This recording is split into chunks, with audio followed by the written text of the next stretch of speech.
শবে বরাত এটি আমাদের ভারতীয় উপমহাদেশে একটি পরিচিত নাম। মূলত এই শব্দটি ফার্সি এবং আরবি দুটি শব্দের সমন্বয়ে গঠিত। শব এটা হচ্ছে ফার্সি আর বরাত এটা হচ্ছে কি আরবি। এরকমের আমাদের কথাবার্তায় অনেক শব্দ রয়েছে, মিশ্রণ শব্দ। তো শব শব্দের অর্থ হচ্ছে, ফার্সি শব্দের অর্থ হচ্ছে রাত, আর বরাত এটার অর্থ অনেক অর্থ। এটার তোর মধ্যে কিছু অর্থ হচ্ছে মুক্তি পাওয়া, নাজাত পাওয়া, নিষ্কৃতি লাভ পাওয়া, এরপরে কল্যাণ, বরকত, ফজিলত ইত্যাদি। তো দুটি শব্দের সমন্বয় একত্রে অর্থ দাঁড়ায় শবে বরাত। অর্থ হচ্ছে মুক্তি পাওয়ার রাত, নাজাত পাওয়ার লাভ বা রাত, বা আল্লাহর পক্ষ থেকে রহমত প্রাপ্ত হওয়ার রাত।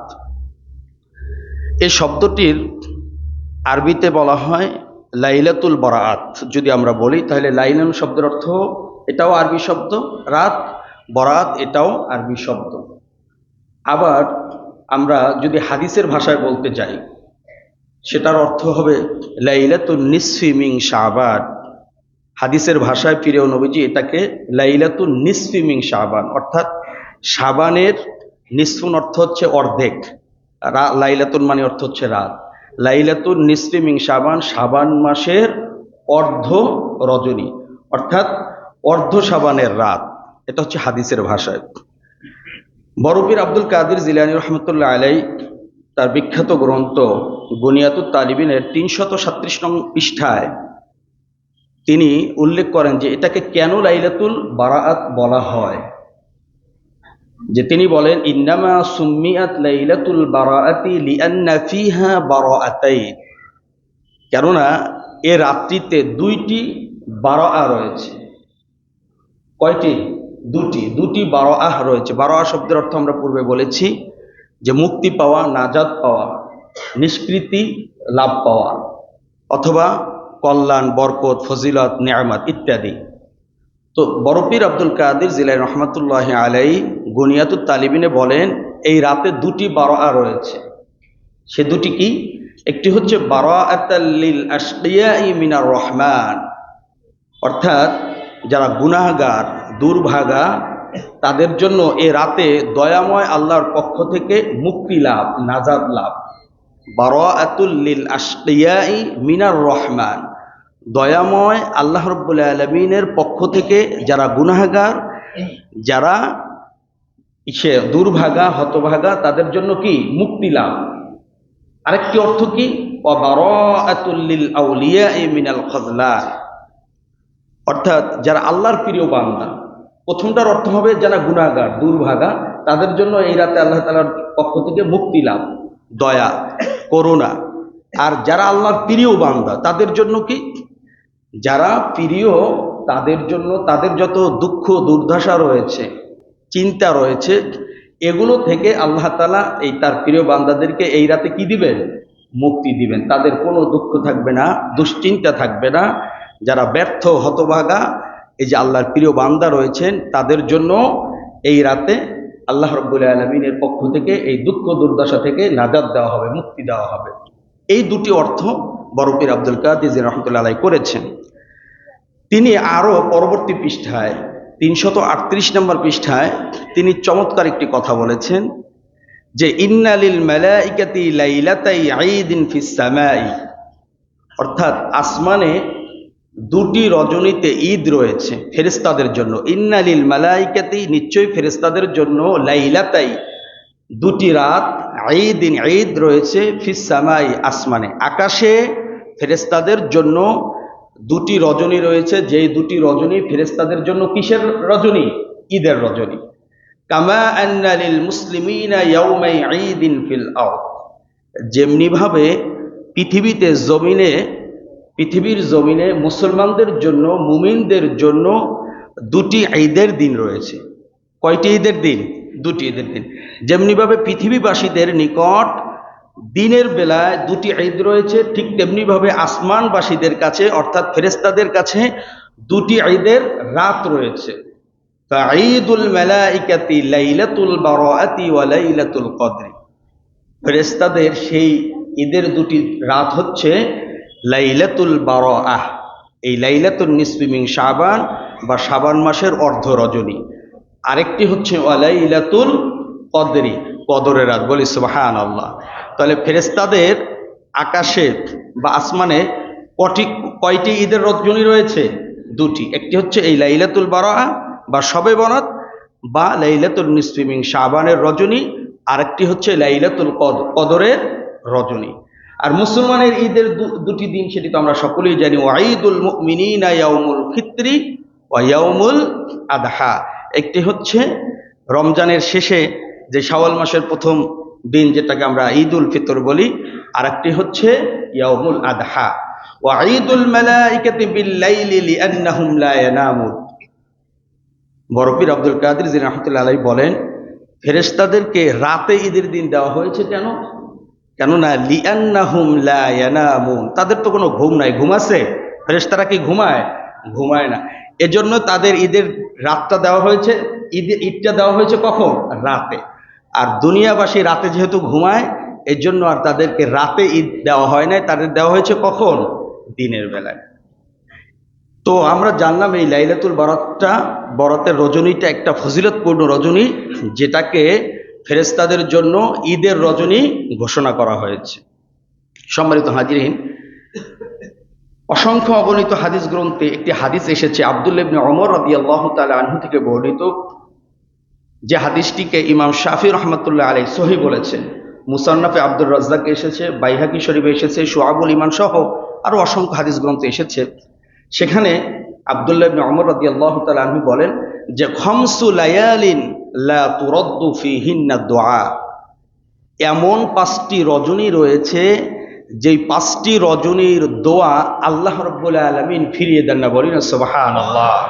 কয়টি রজনীর দোয়া? 5টি রজনীর দোয়া। এই 5টি রজনীতে যদি কোনো বান্দা বান্দি ইবাদত বন্দেগী করতে পারে, আল্লাহ রাব্বুল আলামিনের কাছে যদি কোনো প্রার্থনা করে, সেই প্রার্থনা আল্লাহ রাব্বুল আলামিন কি করেন না?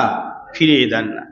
1 নম্বরে হচ্ছে লাইলাতুল জুমআহ, এই যেই রাতটা আমাদের থেকে গতকাল অতিবাহিত হয়ে গিয়েছে, লাইলাতুল জুমআ। জুমার রজনীতে কেউ যদি রাত্রি জাগরণ করে, ইবাদত বন্দেগী করে, আল্লাহর কাছে প্রার্থনা করে, আল্লাহ তাআলা জুমার রাতের উসিলায় তার প্রার্থনা কি করেন? কবুল করেন, ফিরিয়ে দেন। ওয়া আউয়ালু লাইলাতিন মিন রজব, গত মাস যে অতিবাহিত হয়ে গিয়েছে, রজব মাসের প্রথম রজনীর দোয়াটাও আল্লাহ রাব্বুল আলামিন কি করেন না? ফিরিয়ে দেন না। দুটি রাত গেল। ওয়া লাইলাতুন নিসফি মিন শাবান, তৃতীয় রাত হচ্ছে এই যে আসছে 14 ফেব্রুয়ারির রাতে যে রজনীটা আমরা পাবো, বা 14 শাবানের রাত্রিতে। এবার ইংরেজি এবং আরবি মাসের তারিখটা প্রায় এক সেম। এরপরে চতুর্থ এবং পঞ্চম রাত হচ্ছে ওয়া লাইলাতিল ঈদাইন, 2 ঈদের রজনী। 2 ঈদের রজনী, এই 5টি রাতের দোয়া আল্লাহ রাব্বুল আলামিন কি করেন না? ফিরিয়ে দেন না। যে দোয়া করবেন সেই দোয়াই আল্লাহ তাআলা কি করবেন? কবুল করবেন। জুমার রাত, রজব মাসের প্রথম রাত, আর শাবান মাসের এই অর্ধ শাবানের রাত অর্থাৎ শবে বরাতের রাতে, চতুর্থ এবং পঞ্চম হচ্ছে 2 ঈদের রাতে। এই রাতগুলোতে আমরা ইবাদতের মাধ্যমে, আল্লাহ রাব্বুল আলামিনের কাছে প্রার্থনা করার মাধ্যমে অতিবাহিত করার চেষ্টা করব। আল্লাহ তাআলা আমাদেরকে তৌফিক দান করুন, বলি আমিন। সম্মানিত হাজিরিন, এই লাইলাতুন নিসফি মিন শাবানের রাত সম্পর্কে কিছু কথা আমরা জানলাম। এরপরে আমরা জানবো সরাসরি হাদিসে পাকে আরো প্রিয় নবীজি কিছু কিছু বরকত এবং ফজিলতের কথা এই রাতে ঘোষণা দিয়েছেন। এই হাদিসটির ব্যাপারে এখন যে হাদিসটি তেলাওয়াত করব, এই হাদিসের ব্যাপারে সকল মুহাদ্দিসিন ইকরামগণ, সকল, কোনো কেউ ইখতিলাফ করেন না। হাদিসের সহিহ হওয়ার ব্যাপারে, হাদিসের মানদণ্ডের ব্যাপারে কেউ কোনো ইখতিলাফ করে না। সকলেই একমত যে হাদিসটি সহিহ। সে হাদিসটি কি? মুআজ ইবনে জাবাল রাদিয়াল্লাহু তাআলা আনহু থেকে বর্ণিত। প্রিয় নবীজি সাল্লাল্লাহু আলাইহি সাল্লাম বলেন যে ইন্নাল্লাহা লা ইয়াত্তালিউ ইলা খালকিহি ফি লাইলাতিন নিসফি মিন শাবান ফায়াগফিরু লিজামিই খালকিহি ইল্লা লিমুশরিকিন আও মুশাহি। অর্থাৎ এই শাবান মাসের অর্ধ রজনীতে, অর্থাৎ এক কথায় শবে বরাতের রাতে, ইন্নাল্লাহা লা ইয়াত্তালিউ ইলা খালকিহি, আল্লাহ রাব্বুল আলামিন বিশেষ রহমত নিয়ে, বিশেষ দয়া নিয়ে, করুণা নিয়ে গোটা পৃথিবীবাসীর দিকে বিশেষভাবে আবির্ভূত হন, আত্মপ্রকাশ করেন। কখন? এই শবে বরাতের রজনীতে বিশেষ দয়া, রহমত, করুণা নিয়ে আত্মপ্রকাশ করেন বা আবির্ভূত হন। ফায়াগফিরু লিজামিই খালকিহি ইল্লা লিমুশরিকিন আও মুশাহিদ। আর এই রাতে আল্লাহ তাআলা যে দয়া করুণা নিয়ে আত্মপ্রকাশ করেন, বিশেষ দয়া করুণা নিয়ে ক্ষমা করার জন্য বান্দাকে, এই রজনীতে আল্লাহ রাব্বুল আলামিন দু শ্রেণীর মানুষ ব্যতীত সকল মানুষকে ক্ষমা করে দেন। বলি সুবহানাল্লাহ। কয় শ্রেণীর মানুষ ব্যতীত? দু শ্রেণীর মানুষ এই রাতে আল্লাহ রাব্বুল আলামিনের ক্ষমা পাবেন না, ক্ষমা থেকে তারা মাহরুম হবেন। আল্লাহ রাব্বুল আলামিনের বিশেষ দয়া থেকে, করুণা থেকে দু শ্রেণীর মানুষ এই শবে বরাতের রজনীতে মাহরুম হবে। সেই দু শ্রেণীর মানুষ কি? লিমুশরিকিন, এক নম্বর হচ্ছে যারা শিরিককারী, যারা মুশরিক, আল্লাহ রাব্বুল আলামিনের কাছে সাথে কোনো কিছুকে কি করেন? শরীক করেন, শিরক করেন। আর দ্বিতীয় শ্রেণীর মানুষ হচ্ছে আও মুশাহিন, যারা হিংসুক, হিংসা করে, পরের ভালো দেখে অন্তরে জ্বালা যন্ত্রণা সৃষ্টি হয়, পরের উন্নতি দেখে, খ্যাতি দেখে, যশ দেখে নিজের কাছে ভালো লাগে না। এই যে হিংসুক, যারা হিংসাকারী, এদেরকেও আল্লাহ রাব্বুল আলামিন এই রাতে ক্ষমা করেন না। আর মুশরিকদেরকেও আল্লাহ রাব্বুল আলামিন ক্ষমা করেন না। যে মুশরিকের ব্যাপারে এটা একটা এমন কঠিন অপরাধ, কবিরা গুনাহ, যে ব্যাপারে আল্লাহ রাব্বুল আলামিন কোরআনুল কারীমেও একাধিক জায়গায় বলেছেন। এক জায়গায় আল্লাহ তাআলা বলেন যে ইন্নাল্লাহা লা ইয়াগফিরু আন ইউশরাকা বিহি ওয়া ইয়াগফিরু মা দুনা যালিকা লিমান ইয়াশা। আল্লাহ সুবহানাহু ওয়া তাআলা অত্র আয়াতে কারিমাতে বলেন ইন্নাল্লাহা লা ইয়াগফিরু আন ইউশরাকা বিহি, আল্লাহ রাব্বুল আলামিন মুশরিকদেরকে ক্ষমা করবেন না। আল্লাহ রাব্বুল আলামিনের সাথে যারা শিরিক করবে, তার সাথে কাউকে অংশীদার সাব্যস্ত করবে, আল্লাহ রাব্বুল আলামিন তাদেরকে ক্ষমা করবেন না। এই শিরিকের গুনাহ ব্যতীত ওয়ায়াগফিরু মা দুনা যালিকা লিমান ইয়াশা, শিরিকের গুনাহ ব্যতীত যত বড় ধরনের গুনাহ হোক না কেন, ইচ্ছা করলে আল্লাহ রাব্বুল আলামিন বান্দা বান্দির সকল গুনাহ ক্ষমা করে দিবেন। সুবহানাল্লাহ। কেউ যদি শিরিক থেকে বেঁচে থাকে, তাহলে আশা করা যায় এই আয়াতের আলোকে আল্লাহ তাআলার পক্ষ থেকে ক্ষমা পাওয়া যাবে। আর আল্লাহ তাআলা ইচ্ছা করলে ক্ষমাও করে দিতে পারেন বা দিবেন, শুধুমাত্র শিরিকের গুনাহ ক্ষমা করবেন না, কখনোই ক্ষমা করবেন না, সে কথাই আল্লাহ তাআলা এই আয়াতে বলে দিলেন। কিন্তু বান্দা, তুমি যদি শিরিক থেকে বেঁচে থেকে তুমি যে গুনাহই করো না কেন, এরপর যদি আমার কাছে ক্ষমা প্রার্থনা করো, ক্ষমা চাও, সেটাও আমি কি করব? ক্ষমা করে দেব। হাদিসে কুদসিতে আল্লাহ রাব্বুল আলামিন বলেন ইয়া ইবনা আদম ইন্নাকা মা দাআওতানি ওয়া রাজাওতানি গফারতু লাকা আলা মা কানা মিনকা ওয়া লা উবালি। আল্লাহ রাব্বুল আলামিন হাদিসে কুদসিতে বান্দাকে ডাক দিয়ে বলেন ইয়া ইবনা আদম, হে বনি আদম, আদম সন্তান, ইন্নাকা মা দাআওতানি, তুমি যদি আমাকে ডাকতে থাকো, আমি তোমাকে ক্ষমা করতে পারি। আমি তোমার সৃষ্টিকর্তা, পালনকর্তা, রিজিকদাতা, হায়াতদাতা, মৃত্যুদাতা, এই সব কিছু বিশ্বাস করে ওয়ারাজাউতানি, আশা করো যে আমি তোমাকে ক্ষমা করব। এই আশা নিয়ে যদি আমাকে ডাকতে থাকো, কখনো সুবহানাল্লাহ বলে, কখনো আলহামদুলিল্লাহ বলে, কখনো আল্লাহু আকবার বলে, কখনো লা ইলাহা ইল্লাল্লাহ বলে, কখনো কোরআন তেলাওয়াত করে, নামাজ আদায় করে, যেভাবে বান্দা তুমি আমাকে ডাকো না কেন, আমাকে যদি তুমি ডাকতেই থাকো, আর আমি রব্বুল আলামিন তোমাকে ক্ষমা করতেই থাকবো। সুবহানাল্লাহ। আলা মা কানা মিনকা ওয়ালা উবালি, এই যে আমি তোমাকে ক্ষমা করব, এতে আমি কারো কোনো কি করব না? পরোয়া করব না। আল্লাহ তাআলা যদি ঢালাওভাবে পৃথিবীর সমস্ত মানুষকে ক্ষমা করে জান্নাত দিয়ে দেন, আল্লাহ তাআলার কাউকে জবাবদিহি করতে হবে? কারো কাছে কৈফিয়ত দিতে হবে? হবে না। সে কথা আল্লাহ তাআলা এই হাদিসে কুদসিতে বললেন, তুমি আমাকে ডাকতেই থাকবা আর আমি তোমাকে ক্ষমা করতেই থাকবো, এতে আমি কারো কোনো কি করব না? পরোয়া করব না। এই হাদিসটি কেন বলছি? পরের অংশে প্রিয় নবীজি বলে, আল্লাহ রাব্বুল আলামিন হাদিসে কুদসিতে বলেন ইয়া ইবনা আদম লাউ বালাগাত যুনুবুকা আনানাস সামাই সুম্মা আস্তাগফারতানি, বান্দা, তোমার গুনাহ যদি আকাশের মেঘমালা সমপরিমাণে হয়, এই আকাশের মেঘমালা শুধু ঢাকার আকাশের মেঘমালা নয়, শুধু বাংলাদেশের আকাশের মেঘমালা নয়, শুধু ভারত, ইন্ডিয়া, পাকিস্তান, আফগানিস্তানের আকাশের মেঘমালা নয়, পৃথিবীর শিমাল থেকে জুনুব, মাশরিক থেকে মাগরিব পর্যন্ত যত আকাশ রয়েছে, এই আকাশের যত মেঘমালা রয়েছে, এই মেঘমালার সম পরিমাণ যদি বান্দা গুনাহ করে, এই গুনাহ করার পরে বান্দা যদি সুম্মাস্তাগফারতানি,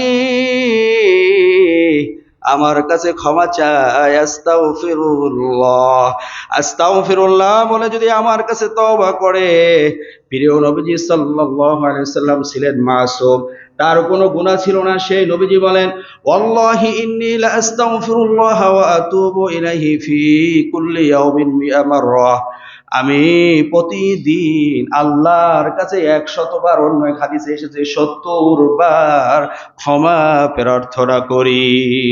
সুবহানাল্লাহ। রাসূল প্রতিদিন কতবার ইস্তেগফার পাঠ করতেন? কমপক্ষে 70 থেকে 100 বার, হাদিসে এসেছে তার থেকেও বেশিও পড়তেন। তাহলে আমাদেরও বেশি বেশি পরিমাণে কি করতে হবে? আল্লাহ রাব্বুল আলামিনের কাছে ক্ষমা প্রার্থনা করতে হবে। কেননা এই আকাশের মেঘমালার সম পরিমাণ গুনাহ হওয়ার পরে এই হাদিসে কুদসিতে আল্লাহ তাআলা বলেন, বান্দা যদি একটু আমার কাছে সারেন্ডার হয়, ক্ষমা চায়, তুম্মাস্তাগফারতানি, তাহলে আমি গফারতু লাকা ওয়ালা উবালি, আমি তাকে ক্ষমা করতেই থাকবো, এতে তার কারো কোনো পরোয়া করব না। একেবারে হাদিসের শেষ অংশে আল্লাহ রাব্বুল আলামিন আরো আশার বাণী দিয়েছেন আমাদেরকে। কি বলেছেন সেখানে? ইয়া ইবনা আদম ইন্নাকা লাউ আতাইতানি বিকুরাবিল আরদি খাতায়া সুম্মা লাকিতানি লা তুশরিক বি শাইআ, ওহে বান্দা, বনি আদম, আদম সন্তান, তুমি যদি পৃথিবীর সম পরিমাণে গুনাহ নিয়ে আমার কাছে হাজির হও, আর একটা অপরাধ থেকে বেঁচে থাকো, লা তুশরিক বি শাইআ, আমার সাথে যদি তুমি কাউকে শিরিক না করো, শরিক না করো, শিরিক থেকে যদি তুমি বেঁচে থাকো, আর পৃথিবীর সমপরিমাণ গুনাহ নিয়ে যদি আমার কাছে হাজির হও, লা আতাইতুকা বিকুরাবিহা মাগফিরা, আমি রব্বুল আলামিন ওই পৃথিবীর সমপরিমাণ ক্ষমা নিয়ে তোমার সাথে সাক্ষাৎ করব। সুবহানাল্লাহ। পৃথিবীর সমপরিমাণ গুনাহ একেবারে অল্প গুনাহ নাকি? আমাদের গুনার পরিমাণ বেশি না আল্লাহ তাআলার দয়ার পরিমাণ, ক্ষমার পরিমাণ বেশি? আল্লাহ তাআলার দয়া এবং ক্ষমার পরিমাণে বেশি। সে কথা এই হাদিস থেকেও স্পষ্ট যে আকাশের মেঘমালা পরিমাণও যদি বান্দার গুনাহ হয়, পৃথিবীর সম পরিমাণও যদি গুনাহ হয়, আর কি কাজ থেকে যদি বিরত থাকে? শিরক থেকে যদি বেঁচে থাকে, এই শিরক থেকে বেঁচে থেকে যদি আমার সাথে বান্দা সাক্ষাৎ করে, আমিও এই পৃথিবীর সমপরিমাণ ক্ষমা নিয়ে বান্দার সাথে হাজির হব। এক কথায় আমিও বান্দাকে কি করব? ক্ষমা করে দিব। এজন্য অন্য এক হাদিসে এসেছে, প্রিয় নবীজি বলেন, মাল্লাযিমাল ইস্তিগফার জাআলাল্লাহু লাহু মিন কুল্লি দীকিন মাখরাজা ওয়া মিন কুল্লি হাম্মিন ফারাজা ওয়া রাযাকাহু মিন হাইসু লা ইয়াহতাসিব। মাল্লাযিমাল ইস্তিগফার, যেই ব্যক্তি সদা সর্বদা হাঁটতে, চলতে, উঠতে, বসতে বেশি বেশি পরিমাণে আল্লাহর কাছে ক্ষমা প্রার্থনা করবে। মাল্লাযিমাল ইস্তিগফার, ইস্তিগফার পাঠ করাটাকে নিজের জন্য আবশ্যক করে নিবে। আস্তাগফিরুল্লাহ, আস্তাগফিরুল্লাহ, আস্তাগফিরুল্লাহ ওয়া আতুবু ইলাইহি। এভাবে বান্দা যখন এই ইস্তিগফার পড়াটাকে নিজের জন্য করে নেবে, আবশ্যক করে নেবে, আল্লাহ রাব্বুল আলামিন ওই বান্দাকে 3টি পুরস্কারে পুরস্কৃত করবে। সুবহানাল্লাহ। যারা বেশি বেশি পরিমাণে ইস্তিগফার পাঠ করবেন তাদের জন্য পুরস্কার কয়টা? 3টা। 1 নম্বরে মিন কুল্লি হাম্মিন ফারাজা, আল্লাহ রাব্বুল আলামিন বান্দার সকল টেনশন, সকল দুশ্চিন্তা, হতাশা মুক্তি করে দিবে, দূর করে দিবেন। বান্দার যত টেনশন আছে, হতাশা আছে, দুশ্চিন্তা আছে, আছে না নাই? এমন কোনো মানুষ নাই যে যার কম বেশি চিন্তা, দুশ্চিন্তা নাই। এরকম আছে কেউ? খুঁজে পাওয়া যাবে। যে কোটিপতি, যার বাড়ি গাড়ি, টাকা পয়সা, ধন দৌলতের কোনো অভাব নাই, তারও দুশ্চিন্তা আছে, আছে না নাই? তার আরো বেশি। যে কোনো রকমের দিন এনে দিন খায়, 10,000 20,000 টাকা যার মাসিক ইনকাম আয়, তার থেকে আরো কোটিপতির দুশ্চিন্তা কি বেশি। আবার যার কম আয়, রুজি রোজগার কম, তারও যে আবার টেনশন নাই বিষয়টা এমন না, তারও আছে, হয়তো বা তার একটু কম। কিভাবে কারো ছেলে ভালো পড়াশোনা করতে পারছে না, রেজাল্ট করতে পারছে না, মেয়ে বড় হয়েছে বিবাহ হচ্ছে না, ব্যবসা বাণিজ্য যেটাই দেয় কোনো লাভবান হচ্ছে না, চাকরিতে প্রমোশন হচ্ছে না, এক কথায় মানুষ কোনো না কোনো বিষয় নিয়ে কিসে চিন্তার মধ্যে থাকে। এই চিন্তা থেকে আল্লাহ রাব্বুল আলামিন মুক্তি দিবেন কিসের আমলের মাধ্যমে? ইস্তেগফারের আমল যেই ব্যক্তি পাঠ করবে। এবং অমিন কুল্লি দিকিন মাখরাজা, 2 নম্বরের পুরস্কার হচ্ছে সকল সংকীর্ণতা থেকে বান্দাকে উত্তরণের ব্যবস্থা আল্লাহ রাব্বুল আলামিন করে দিবেন। বলি না সুবহানাল্লাহ। যত প্রকার কি আছে সংকীর্ণতা আছে, এই সংকীর্ণতা থেকে অর্থাৎ এই সংকীর্ণতা অর্থাৎ হচ্ছে কোনো কাজই কোনো কিছুতেই বান্দা বরকত পায় না, লাভবান হয় না, শান্তি পায় না, সুখ পায় না, যা করে তাতেই সে ব্যর্থ হয়, কোনো কাজেই সে লাভবান হয় না। এই যে একটা সংকীর্ণতা সব জিনিসে, এই সংকীর্ণতা থেকে মুক্তির পথ বের করে দিবেন কে? কোন আমলের মাধ্যমে? ইস্তেগফারের আমলের মাধ্যমে। 3 নম্বরে ওয়ারাযাকাহু মিন হাইতু লা ইয়াহতাসিব, বান্দাকে এমন অকল্পনীয় জায়গা থেকে রিজিকের ব্যবস্থা করে দিবে বান্দা যেটা ভাবতেও পারে নাই, কল্পনাও করে নাই। বলি না সুবহানাল্লাহ। রিজিক, এই রিজিক বলতে আমি গত সপ্তাহে বলেছিলাম মনে হয়, রিজিক বলতে শুধুমাত্র আমরা টাকা পয়সা ধন দৌলত অট্টালিকা বাড়ি গাড়ি বুঝবো না। রিজিক বলতে আপনার শারীরিক সুস্থতা, আপনার পরিবার ছেলে মেয়ে স্ত্রী সন্তান নিয়ে সুখে শান্তিতে বসবাস করা, এই সব কিছুর মধ্যে এক কথায় আপনি সব কিছুতে বরকত পাচ্ছেন, লাভবান হচ্ছেন, সুখ শান্তি পাচ্ছেন, এটাই হচ্ছে রিজিক। এই আল্লাহ রাব্বুল আলামিন এই রিজিকেরও কি করে দিবেন? ফয়সালা করে দিবেন কিসের আমলের মাধ্যমে? ইস্তিগফারের মাধ্যমে। যাই হোক সম্মানিত হাজিরিন, আমরা আলোচনা করতেছিলাম যে আল্লাহ রাব্বুল আলামিন এই শবে বরাতের রজনীতে 2 শ্রেণীর মানুষকে ক্ষমা করেন। 1 নম্বরে কারা? যারা মুশরিক। সে কথাই আমরা এই হাদিসের আলোকেও জানলাম, হাদিসে কুদসির মাধ্যমেও জানলাম যে শিরিক থেকে বেঁচে থাকলে পৃথিবীর সমপরিমাণ গুনাহ করলেও আল্লাহ আশা করা যায় আল্লাহ তাআলা কি করবেন? ক্ষমা করবেন। এটা তো আল্লাহ তাআলা নিজে ঘোষণা করেছেন হাদিসে কুদসিতে। সম্মানিত হাজিরিন, সুতরাং আমরা কি করব? শিরিক থেকে বেঁচে থাকবো, সকল প্রকার শিরিক থেকে আল্লাহ তাআলা আমাদেরকে বেঁচে থাকার তৌফিক দান করুন, বলি আমিন। 2 নম্বরে হচ্ছে মুশাহিন, হিংসুক যারা, হিংসাকারী হবে। হিংসুক কারা?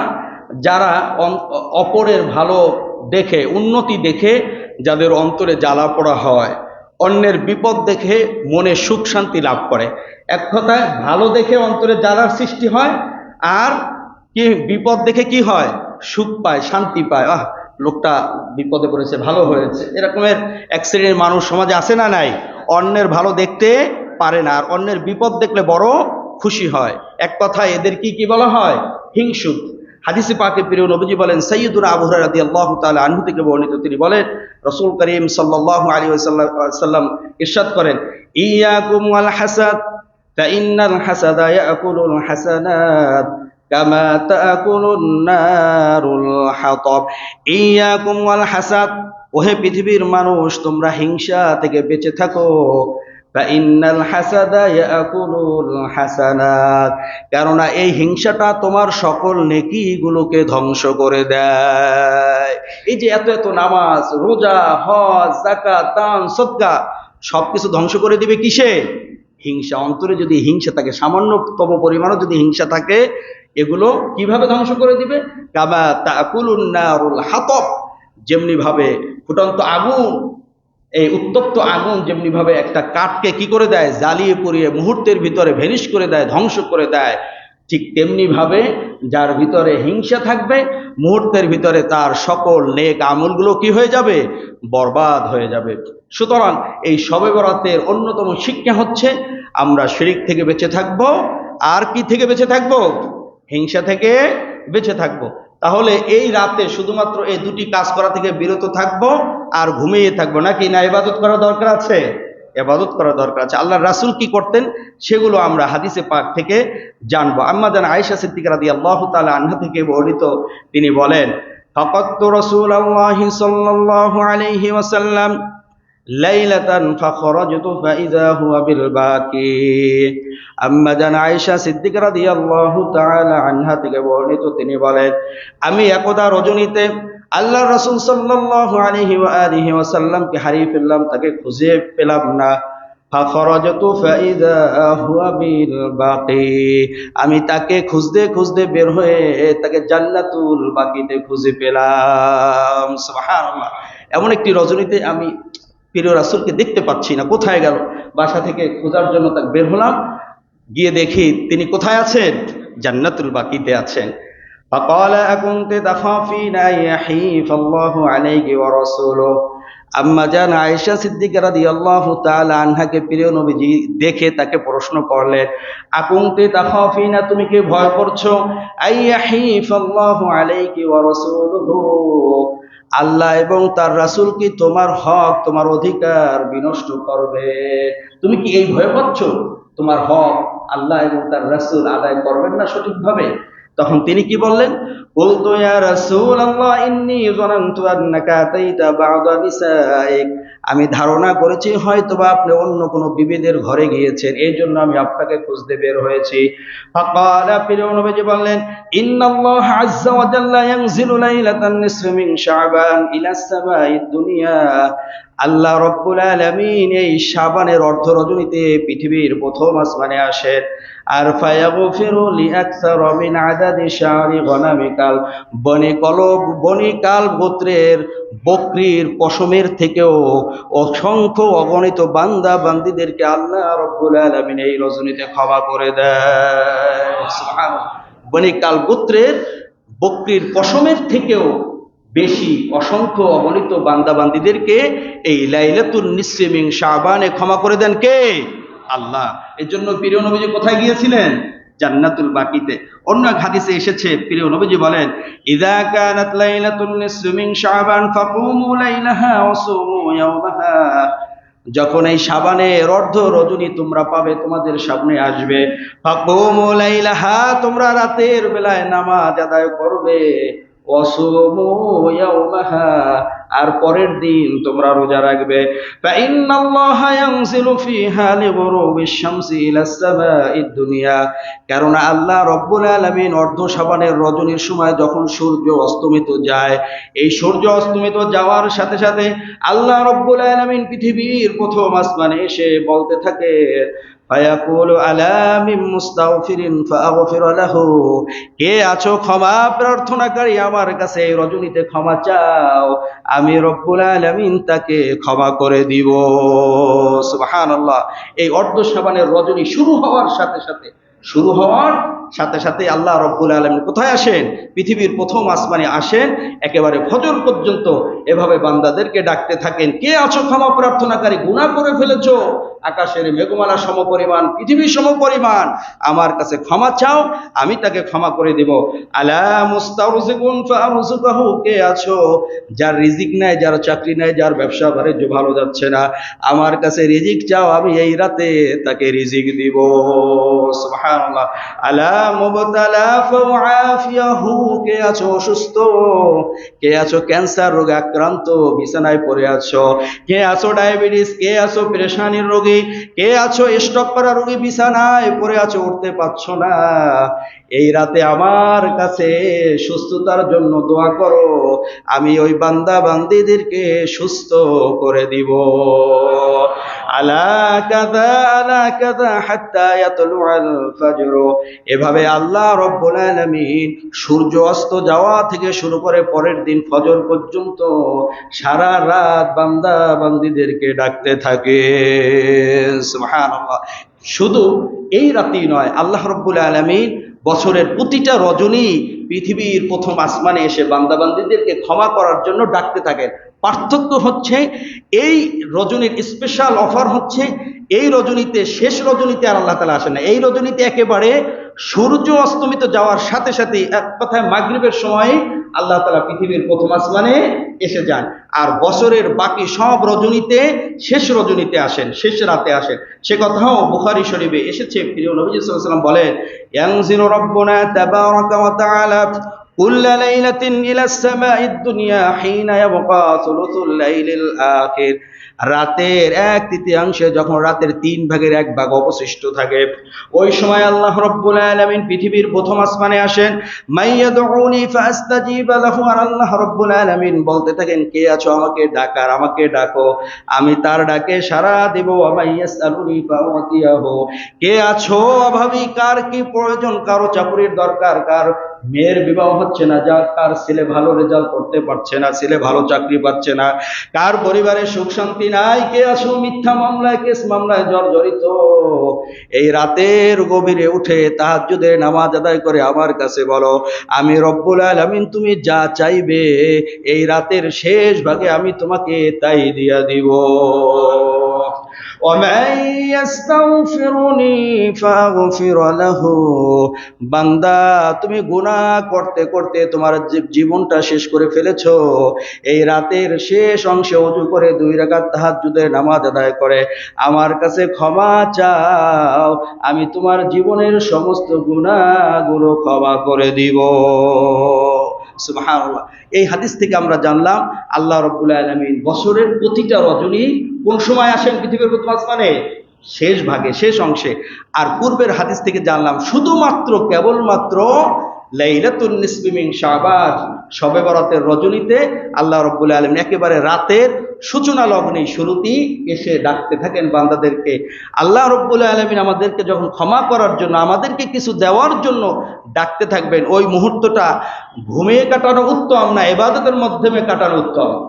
বান্দা যখন আমাকে ক্ষমা করার জন্য আসবে, আল্লাহ যখন আমাকে ক্ষমা করার জন্য আসবেন, আল্লাহ তাআলা যদি দেখেন বান্দা সিজদায় আছে, বান্দা রুকু করতেছে, বান্দা কবর জিয়ারত করছে, বান্দা কোরআন তেলাওয়াত করছে, বান্দা ইস্তেগফার পাঠ করছে, দুরূদ শরীফ পাঠ করছে, তখন আল্লাহর পক্ষ থেকে ক্ষমা বেশি পাওয়া যাবে না কম পাওয়া যাবে? বেশি পাওয়া যাবে। এই রজনীতে প্রিয় নবীজি কিভাবে অতিবাহিত করতে রাত কাটাতেন? এই রাতে প্রিয় নবীজি নামাজে দাঁড়িয়ে গেলেন, নামাজ পড়ছেন, দীর্ঘ লম্বা সেজদা। প্রিয় নবী, এই হাদিসটি আপনার শুআবুল ঈমানে এসেছে, সহিহ হাদিস। আম্মা জান আয়েশা সিদ্দিকা রাদিয়াল্লাহু তাআলা আনহা প্রিয় নবীজির এই দীর্ঘ লম্বা সিজদা দেখে ভয় পেয়ে গেলেন। প্রিয় নবীজি কি দুনিয়া থেকে বিদায় হয়ে গেলেন নাকি? প্রিয় নবীজির পায়ে নাড়া দিলেন আম্মা জান আয়েশা সিদ্দিকা রাদিয়াল্লাহু তাআলা আনহা। প্রিয় নবীজি আম্মা জান আয়েশা সিদ্দিকা রাদিয়াল্লাহু তাআলা আনহার এই পায়ে নাড়া পেয়ে তিনি সিজদা থেকে উঠে তাশাহুদ দুরূদ শরীফ পড়ে নামাজ শেষ করলেন।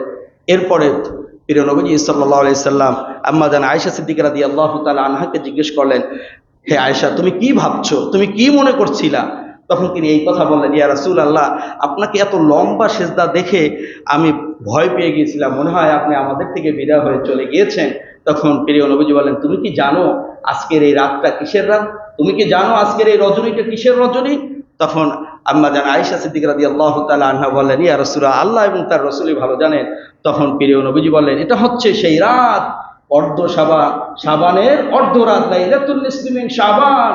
এই রজনীতে আল্লাহ রাব্বুল আলামিন তার বান্দাদেরকে ক্ষমা করে দেন, বলি না সুবহানাল্লাহ। পৃথিবীর প্রথম আসমানে এসে বান্দাদেরকে ডাকতে থাকেন ক্ষমা করার জন্য, কিছু দেওয়ার জন্য। সুতরাং এই জন্যই আমি এত লম্বা সিজদা, এত লম্বা কিয়াম, লম্বা রুকু করেছি। তাহলে এই হাদিস থেকেও বোঝা যায় প্রিয় নবীজি সাল্লাল্লাহু আলাইহি সাল্লাম এই রাতে কিসের মাধ্যমে কাটিয়েছেন? ঘুমিয়ে নাকি নামাজ পড়ার মাধ্যমে? এই হাদিসটি এসেছে শুআবুল ঈমানের 3য় খণ্ডের 382 নম্বর পৃষ্ঠায়।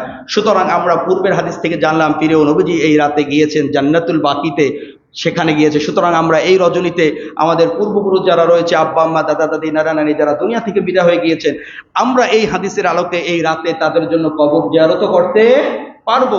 পরের হাদিস থেকে আমরা জানলাম প্রিয় নবীজি নামাজরত অবস্থায় কাটিয়েছেন আমরা এই রাতে।